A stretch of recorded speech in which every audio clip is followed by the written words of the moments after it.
he told a good story, and I was going to interrupt him a few times because that's how I am, but I should have, but I didn't. But everything he said was true, and there are things that we could add, that I could add, that maybe my perspective was a little different. Like on our Holt building, it was a terrible building. And I looked through a broken window to see all the bird doo-doo and stuff. But it turned out to be a powerful blessing because we had a lot of fellowship. See, that's why I don't want to talk. A lot of fellowship with the ladies would come and bring food, and we would sit on the floor. The little pieces of wood were about this long and about this wide and had nails in each end. And we pulled these nails out with a hammer while the men did all the other building and stuff. And those were fun times to me, special moments for me. I had blisters on my hands. We all did. We had cramps in our legs for sitting on our knees and sitting on the floor for so long. But that building was so beautiful when we finished. Really, it wasn't. It didn't compare, when you look back, it doesn't compare to what God's blessed us with today. But those were good times, fellowship, friend times. And the ice cream socials on Sunday night in the little building, and sitting on the curb after we cleaned a parking lot with orange juice dripping down the dirt on our arms, and had like little streaks, but those were the sweetest oranges. And the people, Jeremiah, remember Jeremiah? Who could forget Jeremiah? An old, used to be gangster, gang guy, and he tried to disrupt our service so many times, and would come in singing that Jeremiah was a bullfrog song, and he ultimately got saved and even spent Thanksgiving with us one year, because we started the church in my brother-in-law and sister-in-law's home in Ontario, and it was them and their 2 children, and Johnny and I and our boys, and we would hang out at the church all day on Sunday because we drove back and forth from Downey to Ontario. And so those were just good times of family bonding, I guess you might say. And then it was in 1984, and we were so excited because we were getting our daughter. And the church was really excited, and then that night we got the bad news that Pastor Frank and Renata's son Ricky was killed. So that was a bittersweet time for us. But God blessed us with our daughter, and their son went home to be with Jesus. And so there was something powerful in what seemed a tragedy, but was really a blessing. And then I wouldn't put Shannon in the nursery on Holt. No, she's not going in the nursery.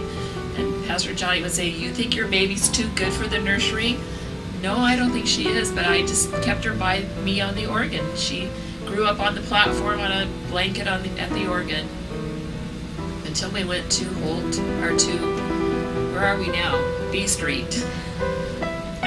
We moved to B Street, then I allowed my daughter to go into the nursery. And it's just been just a whole life-changing thing. I never in my wildest dreams would have imagined 30 years later that here we would be. It was never a desire of mine to come to Ontario. I lived with our pastors before Pastor Mike and Donna Neville came, and I didn't like what I saw, things that they had to go through, and I didn't want to go through that. And there have been a lot of heartache, but there's been so many more joys. There's been the Alex and babies, and the Uris, the Dinas and the Jimmys, and I could just go on and name. The Sagasta family makes all of those bad times seem very, very small. And I'm thankful to God that He has let us survive through the things that we have, sustained us. When I thought we weren't doing well, He came through for us, because There's an old song, and I almost sang it Wednesday night just by myself. It's God can't do anything but fail. He can save, He can heal, and I know He will. But God will not fail us. Amen. Thanks. That's all, folks. Many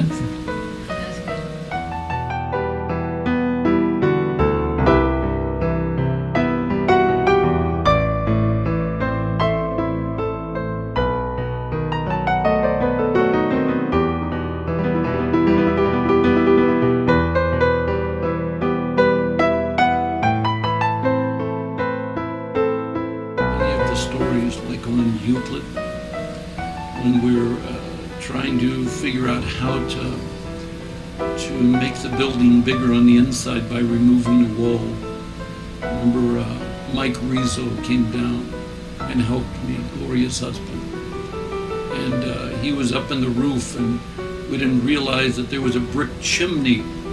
And so there were just brick after brick after brick that we started taking out. But by the time we had taken out all of the bricks, the roof started to fall in. And so then we had to find a board to lift up the roof, and it was just a comedy of errors. But somehow, I don't know how, but God let grace be applied.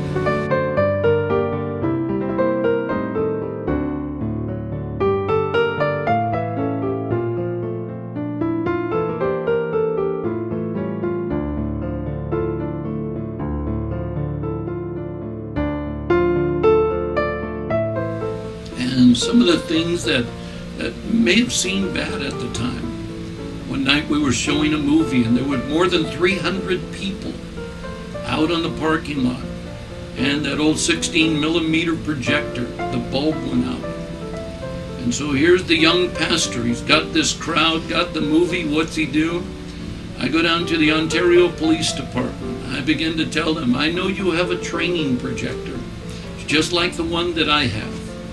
And I need to borrow it. They're going to have a riot down there on Euclid in Nevada. And I told him, I'm the pastor down there. My bulb burnt out. I know I should have had another one. So finally the desk sergeant, he's willing to give me their projector if I'll show him my driver's license. And lo and behold, I never even had my wallet. I was just one silly thing after another. I didn't get a ticket. I got the projector. I drove back to the church. One of the patrol cars came, and they actually stayed, watched the movie too. And they couldn't believe how many gang members out of Ontario came to that little building on Euclid. But the story that Ontario tells, we've made impact literally around the world. From the things that we've done, some by chance, going from an overhead projector to a video projector, to the many ways that we've thought about doing things and going through things. You know, it's just a chance. I'm not sure there is a perfect will of God. There is a will of God for our lives, and you can step into it, and maybe that will be perfect. But I'm not sure if you use the word perfect and the will of God. I'm not sure if they go together. I think it's just the will of God, and He perfectly gets you through it, however that is. But some of the things, some of the risks that we've taken, some of the chances, even the building, when we went down and we took the plastic shell off the sign that was already up there from the people that were in the building before, and Pastor Mike had them painted up, and I remember hanging it up there on the front of the church, and it said refreshingly Pentecostal, and I began to look at the word Pentecostal, and I said, that's an odd way to spell Pentecostal. And it was sort of like our whole church. There was just a refreshingly odd thing about it. From the butcher paper that said revival on the windows when we opened, to all of the things that went on. That my usher, my video projectionist, my organist, my Sunday school teacher, I'm gonna struggle. my bus driver, my wife, my best friend, your pastor, Patty, has gone through some changes. From crying over not being able to buy clothes for Easter, that second year anniversary, to many of the things that we've felt, from the death that we've had to experience, to the weddings, to the baby dedications, to the salvations. Heaven is full of what we've done. You and we together have accomplished a lot, and we've just begun, in my mind. Many new families have moved into our city. The Inland Empire is a seedbed of hungry souls. Let's reach more for Christ. Let's change the world one soul at a time, plundering hell to populate heaven, whether they be from Uzbekistan or Kurdistan, Afghanistan or Mongolia, whether Argentina or Colombia, Mexico or South Los Angeles. Let's change the world, you and I together. We thank you.